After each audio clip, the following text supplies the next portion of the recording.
Welcome to this episode of the People Dividend podcast. I'm Mike Horne, your host, and today I am so delighted to have in the virtual studio Dr. Joey Faucette.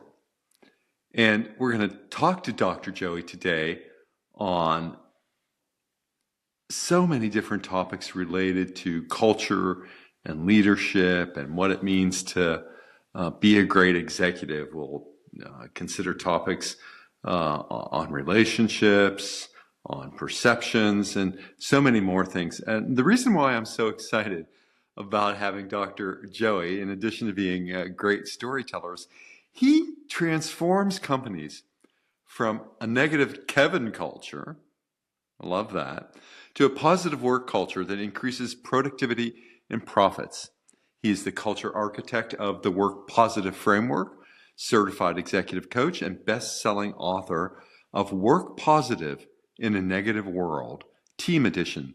His work has appeared on Wall Street Journal Money Watch, CNBC, Fox Business News, Entrepreneur Media, and countless other sites. He hosts the Work Positive podcast and has a free course for you. I'm telling you about it now. Something to talk about at Work Positive today. His website, which you'll find in the show notes and so many other places, we'll reference it at workpositive.today.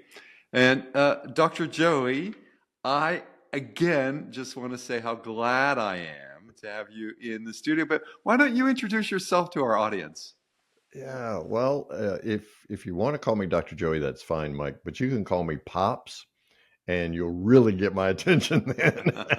My granddaughter is almost 5 and boy, she lights up my world. We were Oh, that's great. with her in my lap last night. So yeah, I enjoy culture of all kinds, whether it's at work or setting a good culture in a family as well. So we're blessed for that. We are. Family means a lot. And what does it mean in terms of leadership, Dr. Joey? Oh, wow. And that one, Mike, as I'm sure you've experienced as well, is all over the place because some people, when they say we're going to treat you like family, I know their family, Mike, and I'm not sure I wanted to be treated like a member of their family. Right. Such a great job. But other people use that familial term to mean affection and intimacy in terms of our relationship. We know each other, we care about each other. That, Mike, is one of the exciting things for me in working with so many amazing people like your listeners about culture today, because we have in many organizations 4 generations. My friend Marisa Andrade used to be CHRO at Chipotle. She said she worked with a company that had 5. Now that just blows the top off my head to think about 5 different generations. And so we all come with unique distinctions from each generation because we had formative sociological and psychological influences on us growing up. But the Gen Zs, as they're coming into the workplace, they are looking to culture to bring coaching on board, to bring a whole self into the work culture. And when you begin to do that, particularly in today's world where AI has become such a buzzword, the opportunity for innovation, for creativity, to release the human spirit, to find satisfaction, meaning, and purpose from work as identity forms is huge. And I absolutely think this is the most exciting time ever to be doing culture work with companies for those reasons. So interesting. Every year, one of the leading academics in human resources at University of Pennsylvania's Wharton School publishes an article on what's new in human resources. So, what's new in human resources 2022, 2023, 2024.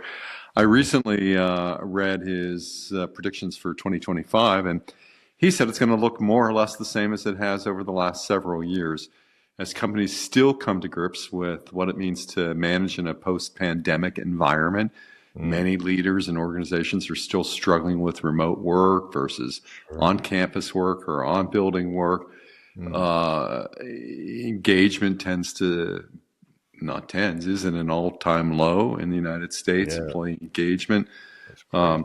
So you and I know that affects innovation, one of the topics that Mm, is familiar to you. And I want to, put that around some of the earlier comments you made, Dr. Joey, and hmm think about it in terms of work positive today. I sometimes I still use it. You're probably familiar with it. Will Schutz's FIRO-B, the fundamental interpersonal relationship orientation that focuses on behavior. It's an assessment. mm, And Will was a social psychologist who developed his models and theories observing life on U.S. submarines mm, and what it would take for people in closed, confined quarters to work effectively together. And he boiled his model like Maslow needs hierarchy into mm, three elements: inclusion, control, and affection. The degree to which we feel included, want to be included, the degree to which we exercise our autonomy, our control, the degree to which we want others to control us, and the degree to which we're affectionate, huggers, and the degree to which we want to be mm, affectionate. And I've often worked with my corporate clients on this, and I never talk about affection. I talk about warmth. mm, And you mentioned that, and it keyed that insight for me. And in terms of multiple generations, I think about my work in the restaurant industry, consulting, for example, to Darden restaurants, hmm 5 generations in the workplace easily. The hmm multiple sites they have across the brands they have: Red Lobster, Olive Garden, Bahama, all the. I have a sense of what it's like to have 5 generations in the workplace mm. in terms of the great work they've done in inclusion and diversity. What's your sense of some of the issues of how companies are dealing with, to the extent that companies do deal with, the multi-generational workplace? Mm. Well, we deal with it one way or another, right, Mike? We can deal with it by not dealing with it, or we can deal with it by partially dealing with it, or we can just go full Monty and say, "Here it is. We're trying to figure it out, guys. Jump on board and help us deal with it." What's amazing to me is even dumbfounding to me is that guys my age will sit in a room, and I mean that literally. Guys my age will sit in a room trying to anticipate how to reach Gen Z without ever having a conversation with them. Oh, we know what's best. And so, wow, being able to step outside of that answer, defining yourself as an answer source is really, really important. Um, I'm working on a book right now, and it should release. It's a short book, about an hour read. It should release sometime in March, we're hoping. And it's called Belonging at Work: 5 shifts that stick to a positive culture. Um, and so there are lots of things in that book that address exactly what you're talking about. Inclusion speaks to that belonging at work. And in order for me to belong, there needs to be that depth of relationship. If you want to refer to it as warmth, um, we can put it, Joshua Friedman would love for me to put it generally under emotional intelligence, right? Particularly with his State of the Heart report that just came out a few months back, showing exactly what you were talking about earlier, that engagement's very low. Empathy also is very low. So empathy really sits at that warmth and affection level where I am encouraged, and my culture encourages me to think beyond myself to serving others. And that's the fifth core practice, by the way, of our work positive framework. We refer to it as the receive core practice. So how do I express gratitude? How do I move my mindset to one more of gratitude, particularly, Mike, even in the midst of adversity? So I love that notion of submarine. You're forced to be in close quarters. You can't run. You can't hide. So every weakness in your personality is going to reveal itself. Every strength is going to come out. But the opportunity there for collaboration in service to others is immense. That's part of the pathway to belonging, is that identity catalyzing, as I like to talk about it. So as I mentioned a moment ago, being able to bring your whole self to work. When I can see how my daily task, not some big scope of tasks, not my general scope of work, but those daily tasks, the things in which I engage. Since I spend 70% of my waking hours at work anyway, if I can see those daily tasks and how they connect to some noblesse oblige, some mission that's larger than myself, then that gives me the vision that I need to say, okay, I'm not just cutting stones, I'm building a temple. Um, that old metaphor. So I can see how I fit into this company structure. Then leadership supports that, not only in the daily task connection to the overall company mission, but leadership supports that by creating opportunities, setting agenda items in which, when meetings are occurring, and this is regardless of distributed or in person, in which a leader becomes vulnerable and steps forward and shares, here's something I learned since we were together last. And usually that includes some sense of failure or a mistake that was made, and here's how I learned from it. Now, leaders' words weigh more than other person's words. It's just a fact of leadership. So when a leader declares transparently, authentically, that level of vulnerability, then it really jettisons any need to consider only oneself and becomes that platform on which we say, hey, how can I best serve Mike? Mike, tell me how I can best serve your audience. And so the gift of our superpowers then becomes communal in a sense and highly collaborative, because I'm putting your needs at least equal with mine, if not ahead of mine. I'm intrigued by the idea of being of service, and it's a lofty and noble goal in organizations. And I think one of the trends, Dr. Cho, and I'd like to have you chime in on this.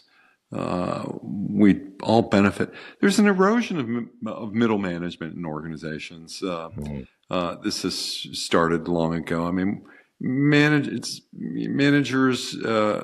don't manage. They work too, and they have increasing spans of control, and they don't really have time for your development.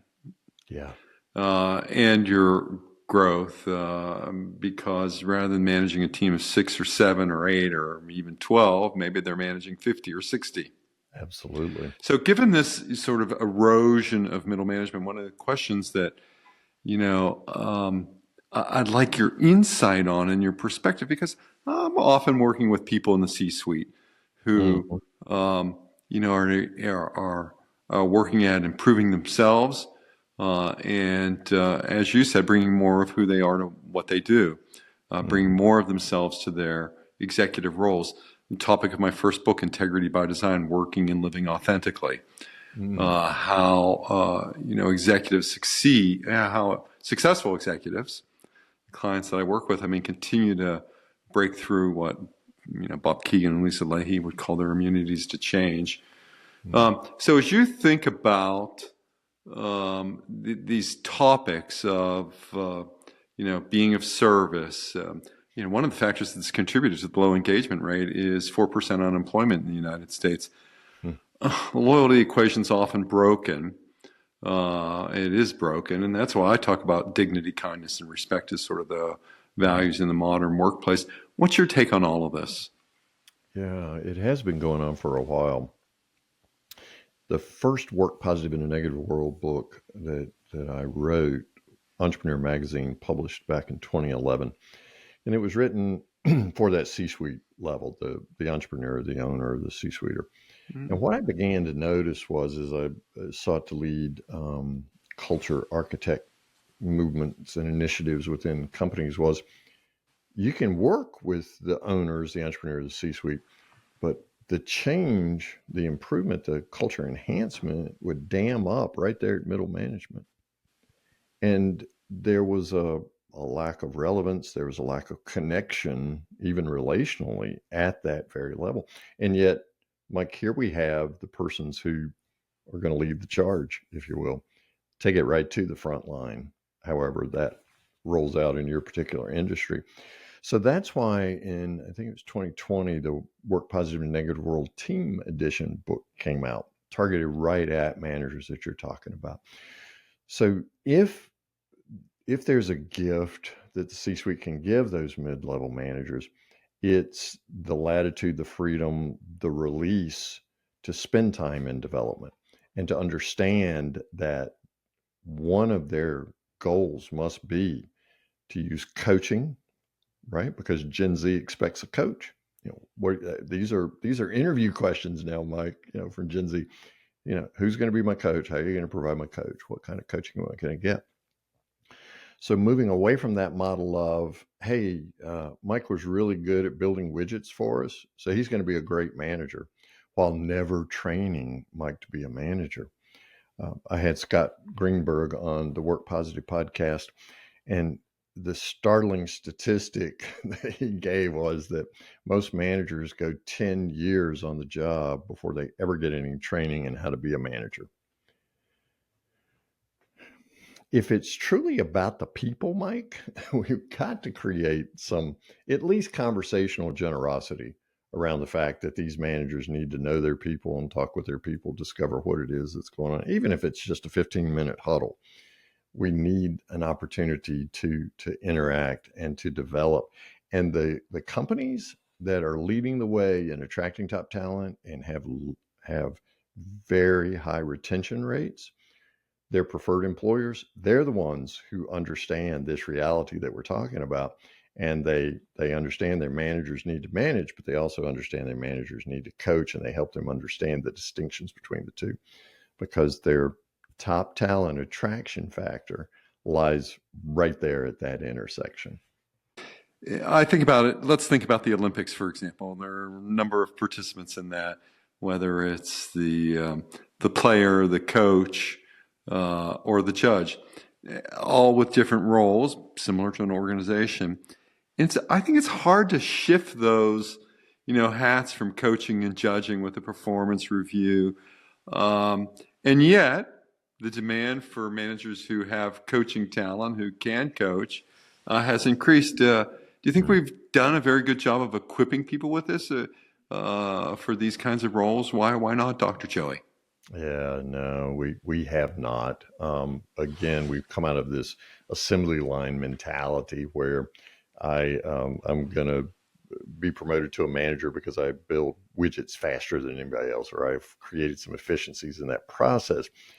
But and in fact, Mike, the whole reason we at Work Positive created the Work Positive Manager Coach Training Program is because we recognize that while we attract usually HR execs and people like that to our Coach Positive program that's ICF certified and leads to ICF certification, most people who have an amazing opportunity to manage are going to be at that to coach are going to be at that manager level, and yet they don't have time, opportunity, sometimes interest to go through a 60-hour program, right? So we can bring those same 8 core competencies and the opportunity to, as Dr. Bob Johansson talks about, come to the edge of our competency, fail graciously, and learn from it. So there's a practice environment to that, where we're trying on coaching, and we go try it on, come back, report it. We do it live in demos and things like that.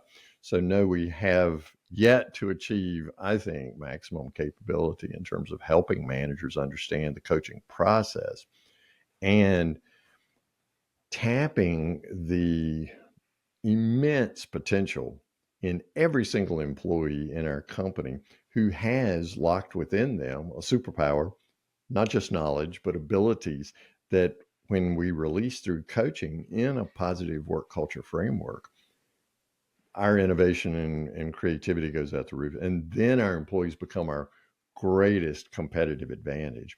And again, the companies who are preferred employers, who understand top talent attraction and retention is job one, they're the ones who are teaching their managers how to coach and how to know when to coach and when to manage.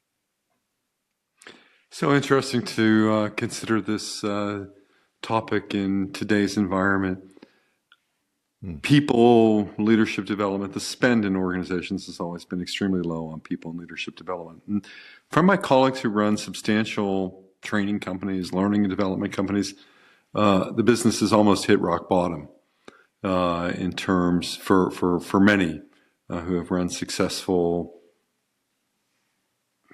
big figure companies. Hmm. Um, so it's not that the appetite doesn't exist for what we discussed, but the market seems to be growing increasingly small. I think in some of the, best places to work, where I've had the opportunity to lead well-regarded companies, there was always less focus on development and training, but certainly a large focus on peer learning, on cultural observation.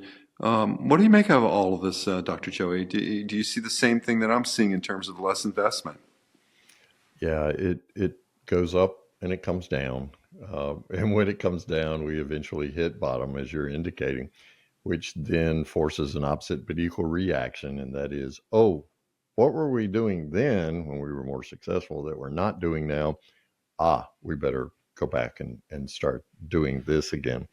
The preferred employer companies that I work with, some of them are just amazing and outstanding. And I've featured some of their senior execs on the Work Positive podcast, Mike, and they get it. I mean, down to a granular level where employees have individual development plans and that's not just an annual evaluation, but that's where evaluation is ongoing, is right there. And 360 reviews are just, rather than when there's a performance gap or an issue with an employee, doing a 360 review, right? And we both know what that's like.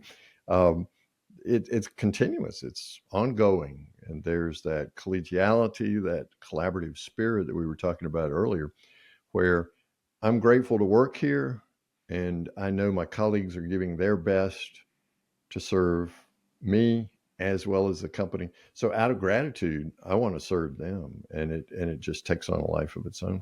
So while it's while those surveys can be engineered, I suppose, the companies who are truly creating lift and leverage not only ROI to their bottom line, but in their communities as well, whether those are global communities or local communities. Talking about 360 feedback, I think it's very important at the right moments. Mm-hmm. Career transition, new to position, a year out. Um, some remedial issue arises. It might be helpful to have 360 feedback. And then a lot of it's a waste of time, particularly that which comes in the form of periodic assessments in organizations of employees. Um, what makes meaningful 360? Well, I think moving beyond simply an accumulation of data points through a survey and moving it more to capturing the best of humanity, which comes from narratives. Now, you very kindly in your introduction regarded me as a good storyteller. We've all got a story to tell, right? And I was just fortunate enough to grow up in a family that's what we did after Sunday dinner every week, right? Sat around and told stories, or we sat on front porches and told stories, or it was just very much an oral culture. So what we do is we go in and work with the individual that's uh, going to have the 360 review done. They participate in, certainly we have categories, but they participate in whose feedback are they going to value, and what questions, what do I want to be measured around? Now, in an ideal world, those come right out of a position description. And if I'm truly belonging at work, I understand my identity and the company identity and how those two interact. And so some of that writes itself, but there are going to be some nuances that I want to discover. And so then we go and interview these people and listen to their narratives and say, well, tell me when you saw Mike at his best doing blah, blah, blah, whatever the identified task is. And so we just go through and so when have you observed Mike doing this, and what was that like? What did you see? I think the key is to have that kind of open dialogue, if I can call it that, Mike, going on continuously between a manager and the team.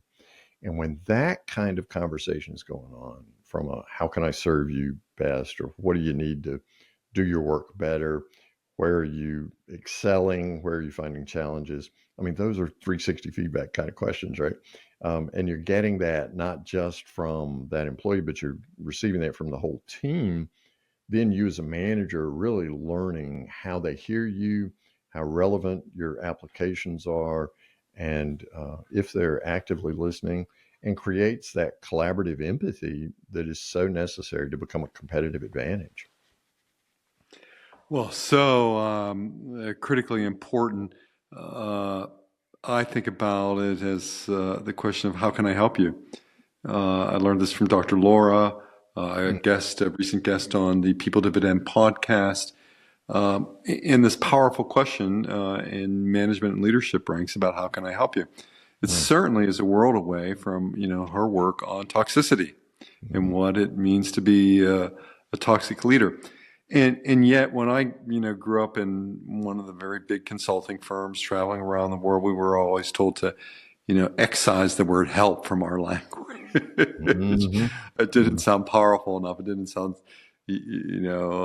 operating from a position of strength. So we were always taught to think about assisting or some other kind of word.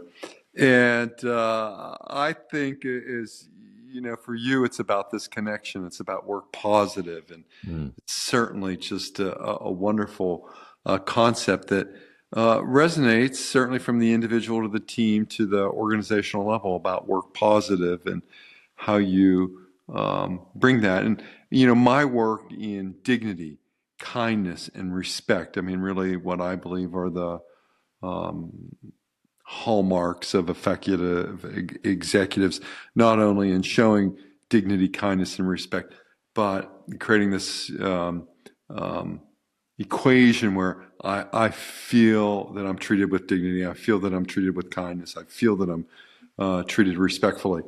These make a world of a change. They make a world of transformation in individual lives, which make a world of difference in team and organizational life. And I'm so glad, Dr. Joey, that you're on this journey with Work Positive and what you're doing in this regard to help people understand who they are so that they can bring more of who they are to what they do. And they can use their agency then to affect positive change, or as you might say, to work positive today. Mm. Dr. Joey, as we begin to wrap up, I am so curious if you have one or two pieces of advice or guidance for our leaders in the audience, whether they're in human resources or whether they're in research and development departments. I mean, what one or two pieces of advice would you offer to people to continue smoothing smooth to have smooth sailing Yeah, through 2025, Dr. Joey? yeah, and beyond, really. Um, Mm. yeah, one thing, and Jim Collins from Good Great. I mean, great book. We all should have BHAGs, right? Hmm. And yet, in working with so many people in Work Positive Nation, Mike, I'm discovering that there are some BHAGers, as I like to call them, out there, but they're dotters as well. DOT, do one thing. So Hmm. when I'm asked There this are a lot of question, do nothings. that's right. When I'm going to do one thing today to start to create that positive work culture as a leader, um, it's absolutely essential for you to have what it is that you want to give to others and to offer yourself in leadership and to be able to speak into people's work and lives because the two are intertwined inextricably, right? So, the one thing that I would encourage you to do is to ensure that your mindset is in the best possible way. Because as Josh Friedman tells us, I mean, the name of his company is 6seconds.org, right?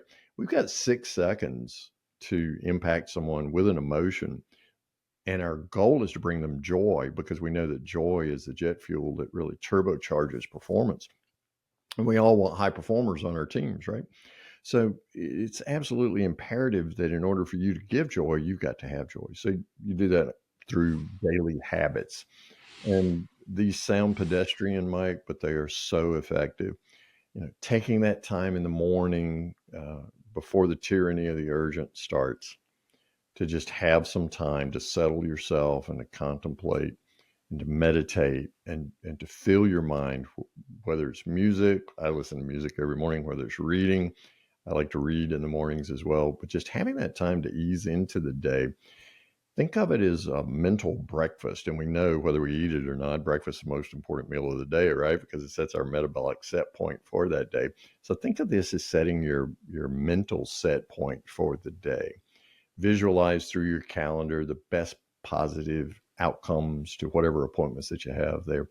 And then in the evening, make it a point to have a gratitude diary, gratitude journal, in which you write 3 things for which you're grateful for that happened that day, rather than trying to solve mass murders, on yet another Netflix series or something like that.